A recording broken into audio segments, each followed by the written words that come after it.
Welcome to True Health Tuesday, and the truth will set you free.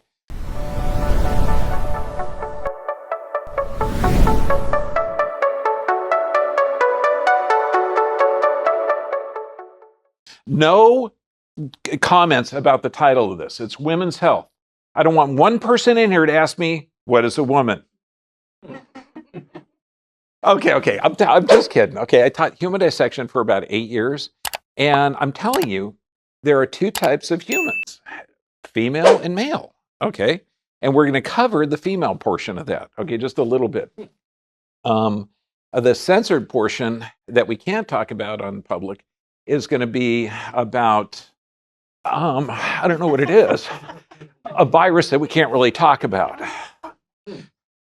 Okay, you figure out how to say monkeypox without saying monkeypox, okay? Okay, and all this stuff, if you're watching on Dr. BVIP, just keep watching. It's not going to be cut up, and thank you for your support on there. The Dr. VIP Apprentice program is the last Thursday every month. We're going to get into women's health, but in a great detail. And that's where we teach anatomy and physiology in a lot greater detail than we can here, because we can talk about other stuff that negatively affects the female of our species, okay, that they have certain more sensitivities based on hormonal and stress levels. Okay, so we're going to get into that really in great detail. And it's probably going to be about a 4 or 5 part series. Tonight, we're just going to touch a little bit about this because there happens to be certain medical procedures that some people were forced to take. No, not Germany. No, America, okay? And it actually can negatively affect hormonal production and tumor and cyst and fibroids. So we're going to see an exponential increase in this thing that affects our population. I'm so tired of being politically correct. Extreme Health Academy. Get on there. You're going to see amazing groups that literally these people have recovered from multiple different problems and challenges. You type in Bergman 14 and you get 2 weeks for no charge. But please, I mean, to support that group is incredible. Now, female-specific diseases, okay? And we're seeing a rise in these.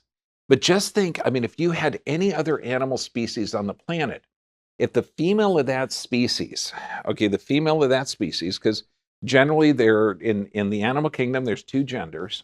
I mean, yeah. Okay. Urinary tract infections, pelvic floor dysfunction, PCOS, polycystic ovary, endometriosis. And we're going to cover a lot of this stuff, not tonight, but I just want to give a rough overview. Certain types of cancers, breast, ovarian, and cervical. Pregnancy issues are getting huge now. And we're going to discuss why there's such an infertility and hard to keep babies to full term. Miscarriages, stillbirths, preterm labor, breastfeeding, birth defects. And a lot of this stuff we can't talk about because a lot of the causative factors you can't talk about. Okay, this is why it's got to be done on the Dr. BVIP. And, you know, we're trying to put it on public sites. I've been doing public education for, God, as long as I could breathe. Okay, but, you know, it's with the censorship, we're limited.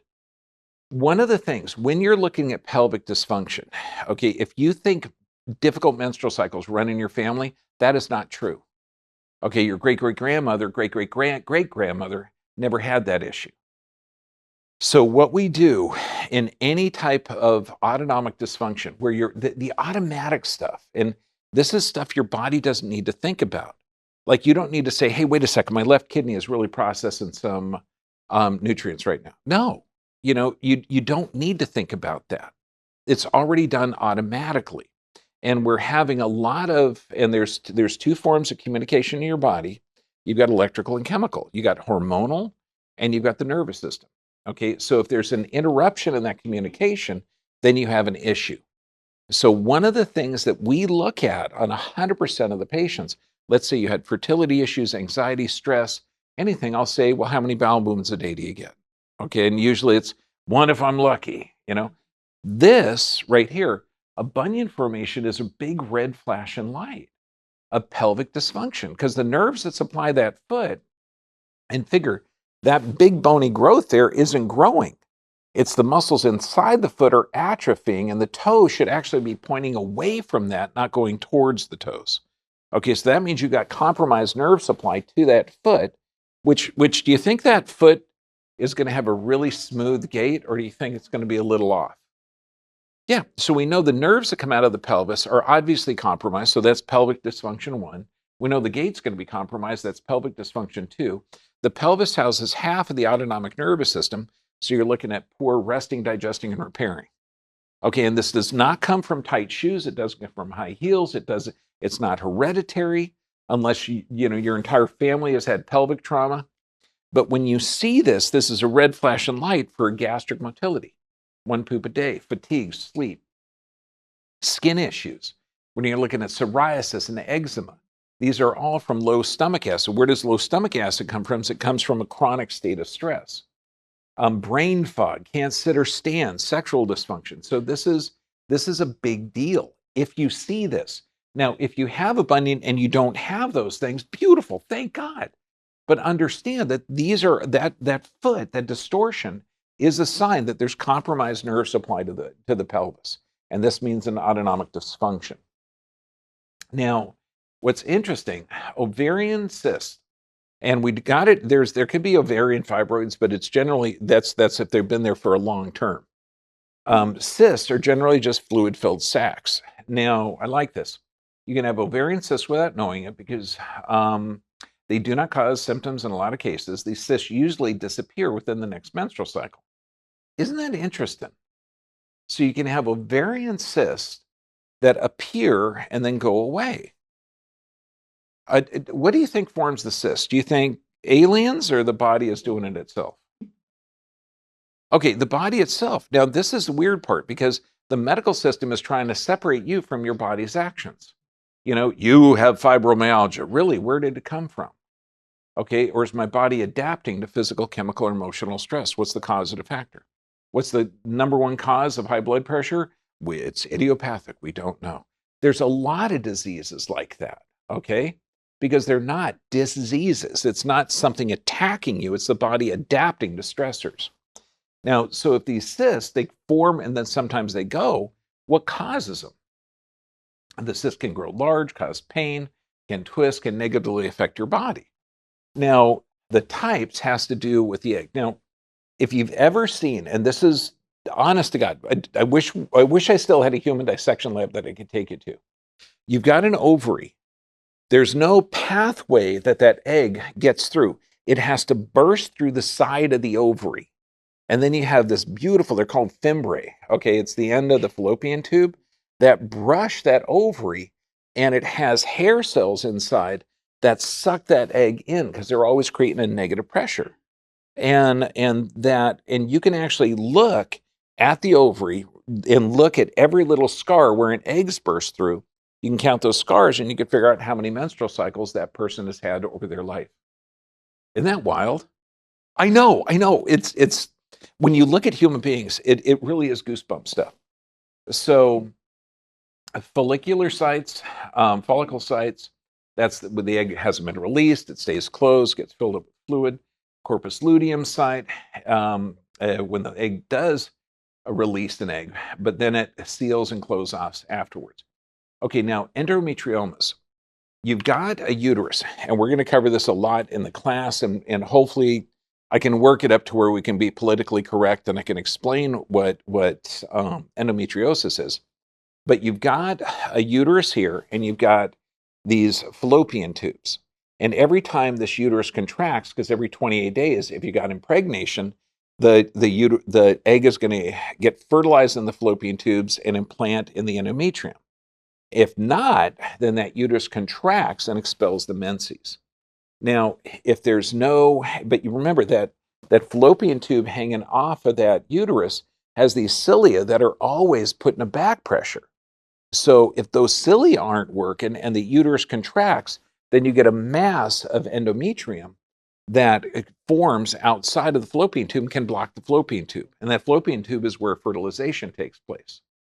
So it's endometrium, and it's a condition of, osis is condition of. So endometriosis is a condition of endometrium. It's just not in the right place. Okay. So it's interesting, the types of cysts, endometriomas, they can grow large, rupture like functional cysts. PCOS is polycystic ovary syndrome. Now you're going to see this is directly equated to toxins in the diet. And this is like fast food central. And we've had dozens of patients with polycystic ovary. And the biggest problem with this is it's hard to get pregnant because you got these cysts everywhere. And I mean, so far, every one of them's got pregnant. I mean, before we remodeled the clinic, we had a big tree. And on each branch, we had probably 50 little kids on it. And they were all from women that were told they couldn't get pregnant, and then they got pregnant. We had one gal come out from Texas. She drove 22 hours to come from Texas. And, she just fed up with all the fertility stuff. And so she started adoption procedures. Came out here because her mom said, no, come on out. She said, look, I'm having trouble getting pregnant. I don't have a back pain. No, see this guy. He's actually pretty good. Okay, so she comes out. We adjust her. What does she have? Pelvic dysfunction. You get the pelvis working right. And, well, she got pregnant. But she also, the adoption went through. So now we have two pictures up there. It was just so beautiful. It's just really cool. Okay, so when you look at this, chemicals that can cause this. Now, estrogen-containing shampoos, they're actually utilizing uteruses, okay, because it's super high in hormones in shampoos. Animals and human, it gives like a lusty glow, okay? Cosmetics, nail polishes, cleaners, female products, plastic, pesticides.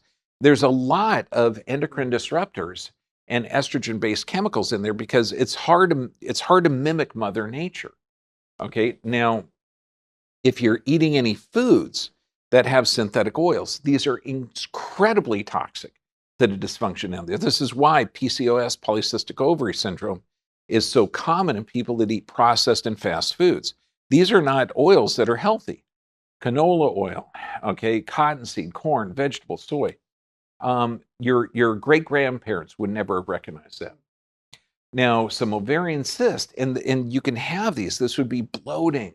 You're talking pain in the abdomen or pelvis during intercourse, irregular menstrual cycles, frequent urination, because these are literally pressing on that. Inability to empty the bladder, weight gain, abdominal bloating, and the belly bloating. This is typically belly, seat, and thighs weight distribution, and that's from excess cortisol. Nausea, vomiting. Now, why do most medical doctors don't do appropriate testing or investigation? You want to know why? Because they're trained in the pharmaceutical industry. Since birth control pills can actually contribute to this, and they're the ones prescribing it, do you think anyone's going to say, gee, that drug that you've been taking for several years that I've given you, that might be a contributing factor to this?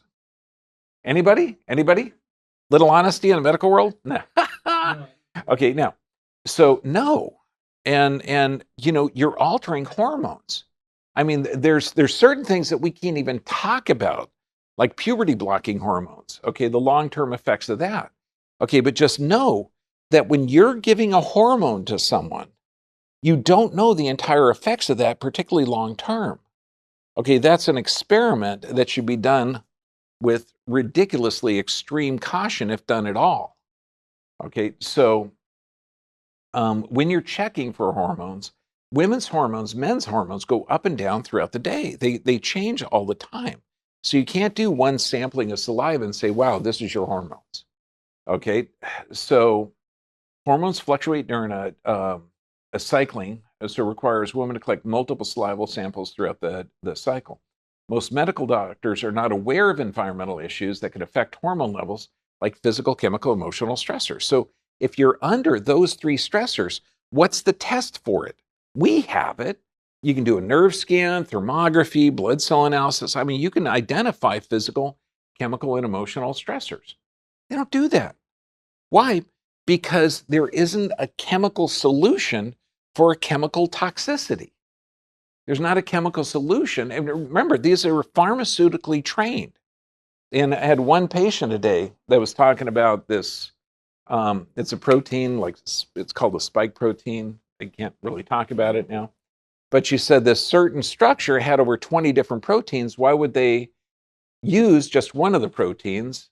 And I said, well, is the company more concerned about effectiveness of their product or sales and production? And I said, so if you're just looking to sell this thing and you don't really have to have a lot of testing and there's not a lot of liability, okay, you want to bring it down to the simplest form. That's about as what I can say now, okay? We're going to get more into this later. Reason two, medical doctors don't know how to correct the cause of hormone imbalances because they're not. They don't know. They don't know that the body can detox. Remember, they're only pharmaceutically trained. Now, there's certain naturopaths. There's some old school osteopaths, some really old school doctors like Dr. Mendelsohn, who wrote Confessions of a Medical Heretic. He's no longer with us, but there are some real cool doctors out there. Now, medical treatments, and this is going to sound crazy, but hormonal medications, okay, even though that can cause damage. The IUDs, particularly drug-soaked IUDs to prevent pregnancy, can treat it, but can also cause it.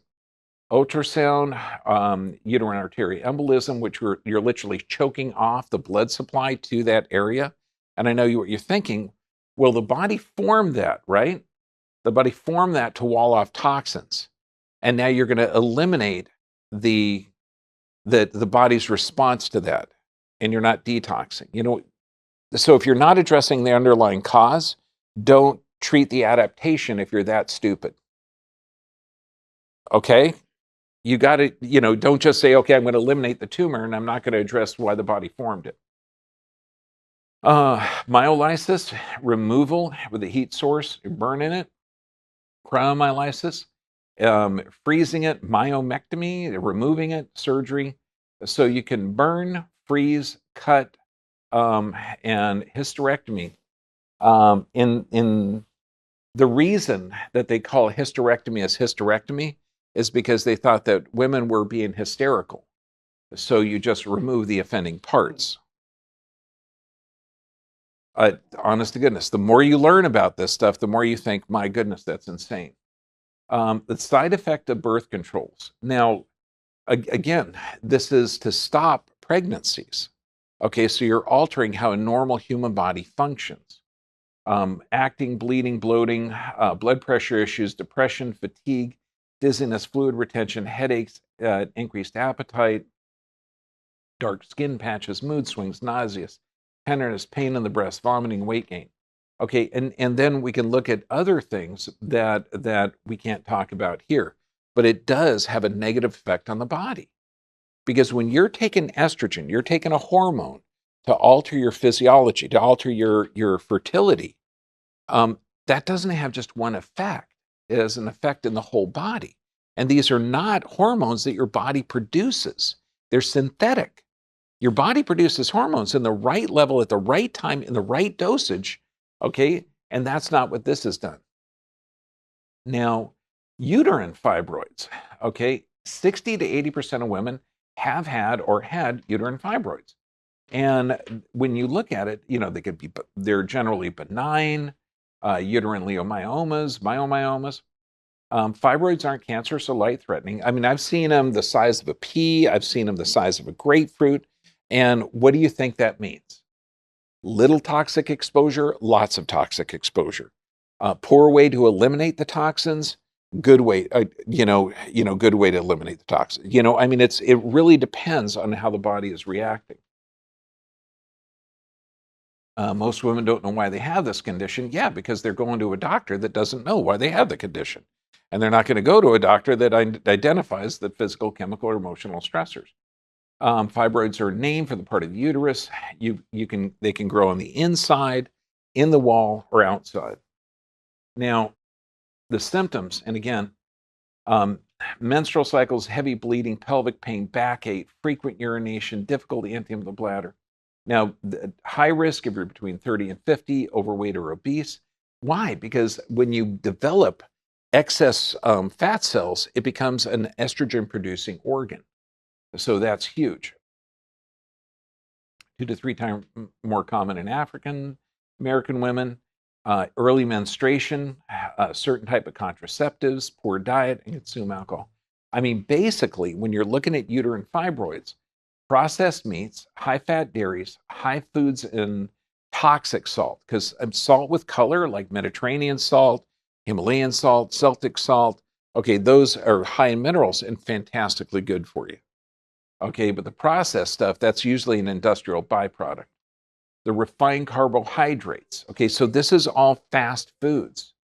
Fast foods are meant to get a cheap product that has a shelf life. And why does it have a shelf life of years? Because bacteria don't like it. Okay, because they've taken away the metabolic and digestive enzymes. So it's not good for you either. Now, this is some cool facts. Okay, I mean, has anyone in here ever seen a woman pregnant around 7 months? Freaking gorgeous. Okay, they got this glow. I mean, it's like, wow. Okay, get this out. Okay, when women are at their peak fertility, okay, and this is 6.5 months before, or 7 months before, the face becomes more symmetrical. Okay, they get a little bit more fluid, a little bit more flushing. Cheeks become more rosy. The woman's scent and voice changes. Isn't that interesting? I mean, it's just kind of cool. You know, there's something about you, babe. Okay, and that's could be what it is. Now, the problem, we're experiencing a huge amount of physical, chemical, and emotional stress. I mean, if you're on this planet, emotional stress. This just has to do with day-to-day psychosis. I mean, what you thought the future was going to be 3 years ago, it's not that way. Okay, physical stress, huge amounts that we're going through all day long, and chemical stress. Now, it's interesting that your response to physical, chemical, emotional stress, what do you think has to happen to blood pressure? It has to go up because you got to run away from the tiger. Okay, here's one. Hypertension risk in Dutch women with surgically treated fibroids than in surgery or population controls, independent of body mass index or ancestry. The body evidence indicating that women with uterine fibroids are eligible for hypertension screening. Why? Because stress. What does stress do? Stress alters the hormone, increases cortisol, okay, and it decreases blood supply to your gut. It elevates blood pressure, thickens blood. So we know that this is going to be one of the contributing factors. It's not that high blood pressure is a disease attacking anyone. It's really an adaptation to stress. So they're saying, wow, high blood pressure is a sign of stress. Maybe that, and we see an increase in uterine fibroids, then that's a contributing factor. So it's not the high blood pressure, it's the stress.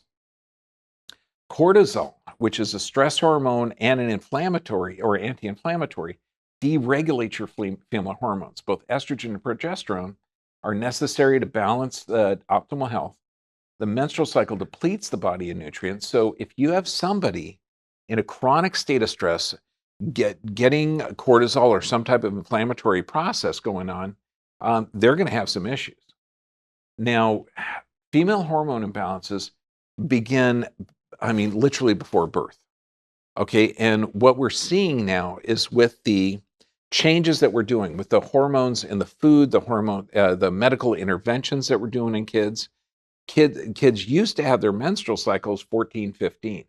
They're having them 9 and 10 years old now. Okay, and this is devastating because their bodies aren't ready for it.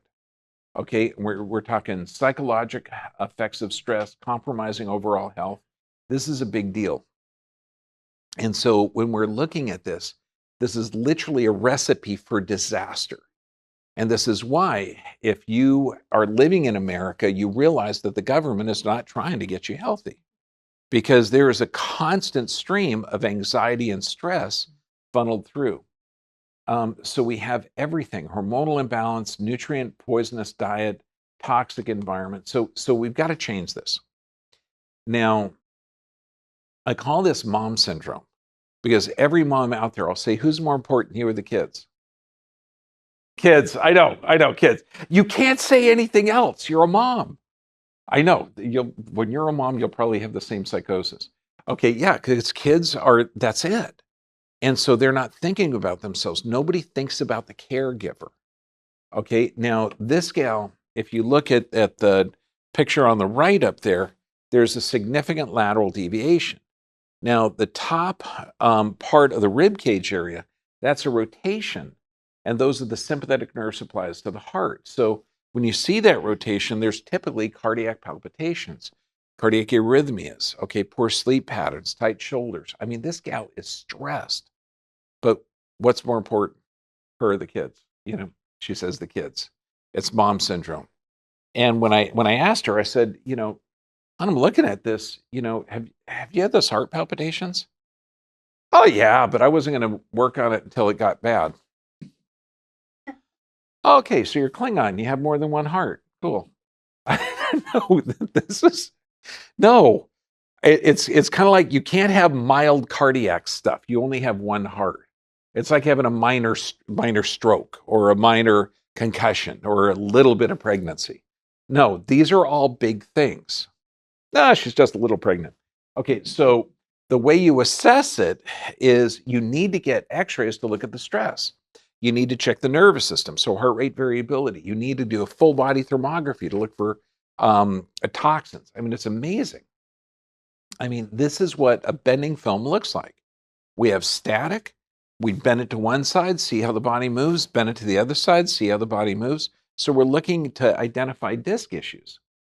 And when we see the big picture up there, when the side view of the lumbar, the discs should be narrow at the back, wide at the front.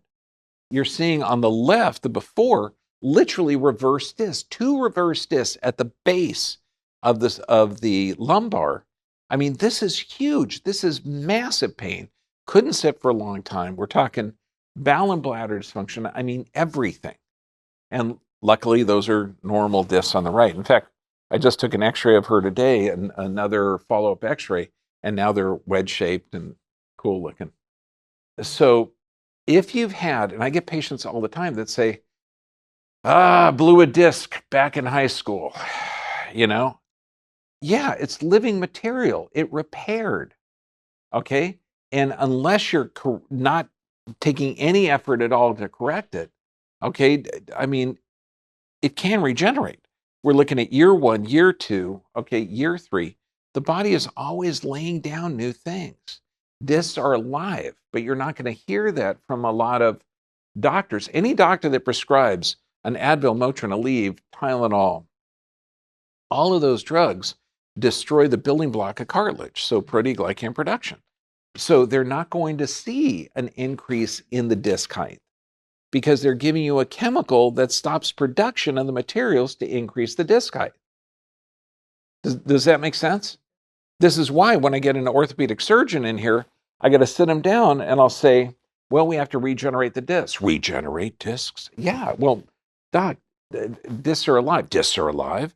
Yeah, well, do you have dead tissue? And I never really thought about it. And I get this because if you've been doing something for 20, 30 years and you're giving a chemical that alleviates pain or decreases pain, and you continually see year after year after year a compression of these discs and a destruction, you might be under the impression that you're not intervening correctly, okay? Or that you're just going to say, well, the body's defective. It just wears out. It's from old age, okay? Except the discs on the top that are full are the same age as the discs on the bottom. So it's not an age thing, okay? It's a trauma thing. Now, to differentiate between a male and a female pelvis, okay, and I'll show you how to do it. Martini glass, that's a male.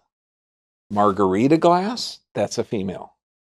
Okay, so if you look at the female pelvis, it looks like a margarita glass upside down. Look at the male pelvis on the top, it looks like a martini glass. I mean, hopefully you'll never have to identify a pelvis, whether it's male or female. It's kind of cool, isn't it? Okay. Now, when we're looking at the pelvis, you're looking at all sorts of things: sciatic nerve, sexual dysfunction, leg pain. And you can have these symptoms without having a pelvis issue. Or you can have a pelvis issue and just have these symptoms. So this is why when somebody comes in, we look at the whole body. And they'll say, no, man, I was just here for my leg pain. I didn't know you were here from, the sexual dysfunction or difficult menstrual cycles. No, it's all part of this. So some of the things that you can do. First, you have to address the physical, chemical, and emotional stressors. If you've been diagnosed with this stuff, you have to find out what's causing it. Okay? You have to understand that breathing, okay, is one of the greatest things to calm that system down. Like if you're getting rid of carbon dioxide, that's an acid. Of course, if you're doing something crazy like rebreathing it in, that's crazy. Okay, but you're breathing out, you're getting rid of carbon dioxide, and that alkalinizes the system. So, different breathing techniques. And typically, you're going to breathe in half as much as you breathe out. So, if you breathe in 1, 2, 3, 4, and then you hold it for a few seconds, and then breathe out 1, 2, 3, 4, 5, 6, 7, 8. And then hold it for a few seconds. Then 1, 2, 3, 4. Okay, and that rhythm, and particularly if you're diaphragmatic breathing, where your tummy is moving out when you breathe in and blow in, so it's like a bellows, fantastic oxygen transfer. If you're breathing in through the nose, this increases nitric oxide, which opens up the lung tubes, okay, bronchodilates, vasodilates. Now, the lungs are 80% water. So why is it when people that have asthma have 10 times the amount of mucus production? Because they're dehydrated.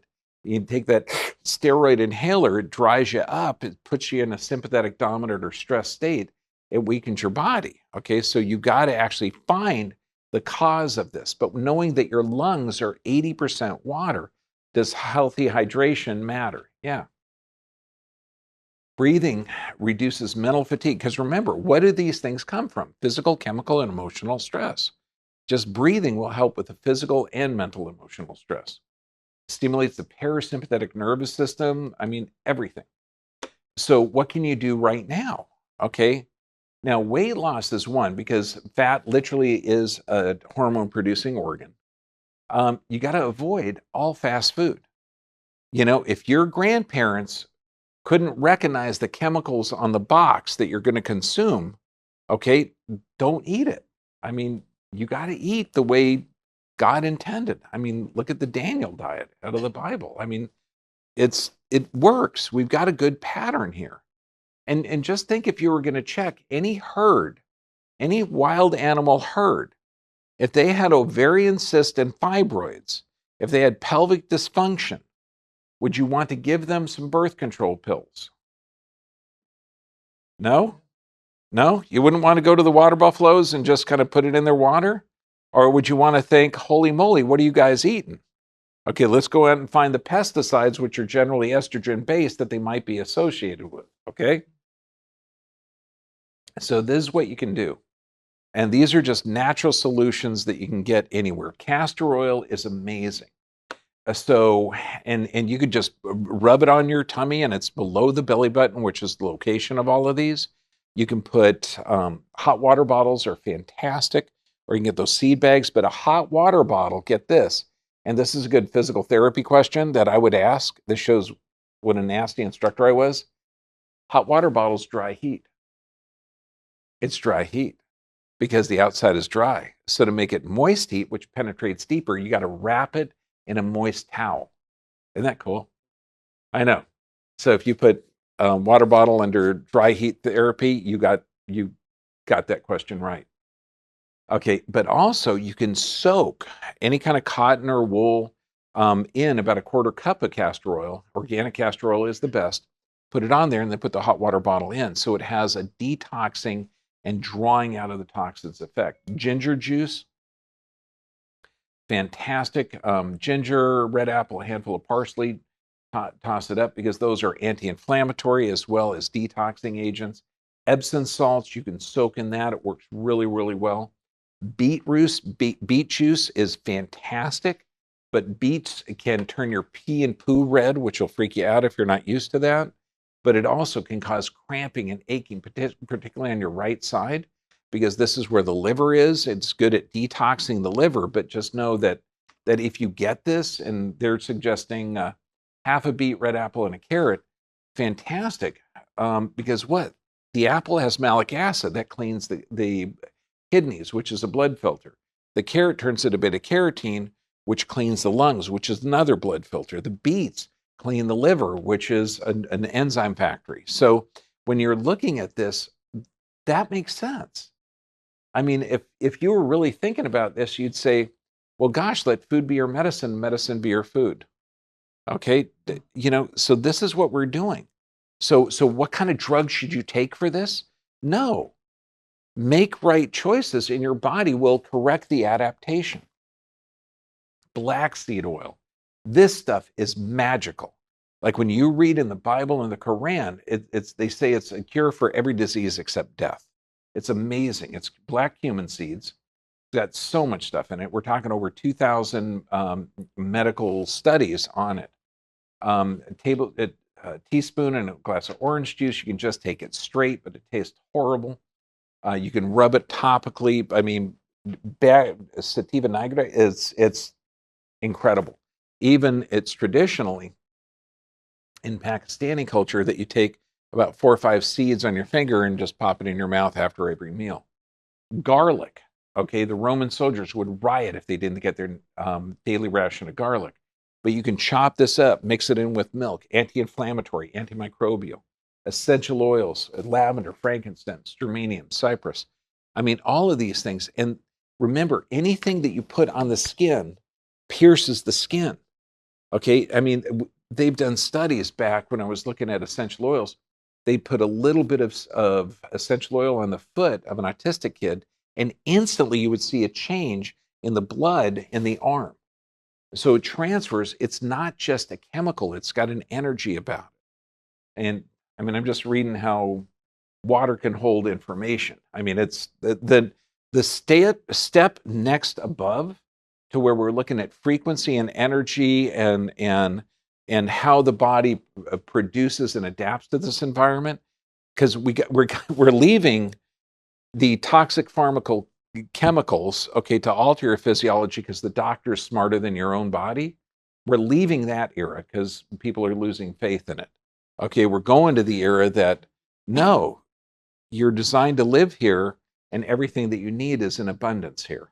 Okay, so we're going to get into greater details, but to cover just like stuff you can do and where the cause is, I tried to pack it in as efficient a time as we can. So when I put this up and we talk about healthy nerve supply, because that is your autonomic function. Are you in stress or adaptation? Exercise, not only does it work the lungs, but it moves the lymph. It's fantastic. Proper nutrition.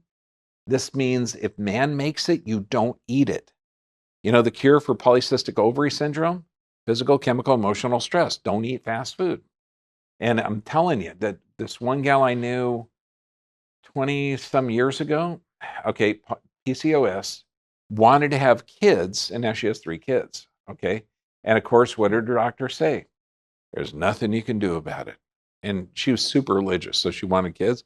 Now she's got a bunch of them. Sufficient rest and prayer and meditation. That's literally how your body can thrive on the planet. And just think common sense. If a herd of water buffalo had ovarian fibroids, uterine cysts, I mean, all of that stuff, would we check to see what toxins they're consuming or give them medications? I know. So this is what I walk people through, because you got to walk people through. Oh, what do I take to get my blood pressure down? Okay. Do you have a dog? Yes, I do. What was the dog's blood pressure? I don't know. Why am I going to check it? You know what I mean? You're not going to check a dog. Oh, so the dog's smart enough to regulate its own physiology, but you aren't. Okay, some people are so sucked into the system that they can't understand that. Okay, so we're going to get into the dangerous area. If you're on Dr. BVIP, you'll see this uninterrupted.